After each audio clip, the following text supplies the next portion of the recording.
Paano nga ba natin mahanap yung inner peace natin?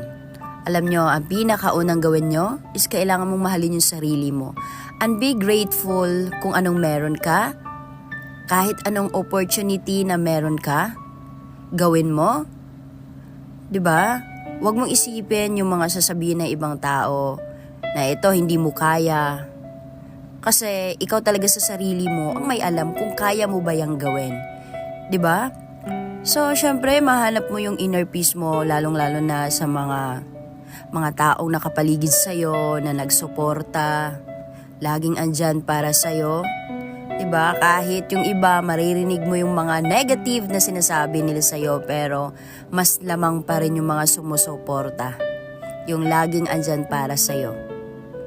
Kaya kung ikaw, nahihirapan ka mang hanapin ang inner peace mo, simulan mo sa sarili mo. Mahalin mo ang sarili mo. Paano nga ba natin mahanap yung inner peace natin? Alam nyo, ang pinakaunang gawin nyo is kailangan mong mahalin yung sarili mo. And be grateful kung anong meron ka.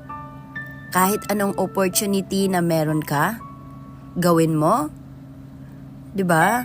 Huwag mong isipin yung mga sasabihin ng ibang tao na ito hindi mo kaya. Kasi ikaw talaga sa sarili mo ang may alam kung kaya mo ba yang gawin. 'Di ba? So, syempre, mahanap mo yung inner peace mo, lalong-lalo na sa mga taong nakapaligid sa'yo, na nagsuporta, laging andyan para sa'yo. 'Di ba? Kahit yung iba, maririnig mo yung mga negative na sinasabi nila sa'yo, pero mas lamang pa rin yung mga sumusuporta. Yung laging andyan para sa'yo. Kaya kung ikaw, nahihirapan ka mang hanapin ang inner peace mo, simulan mo sa sarili mo. Mahalin mo ang sarili mo.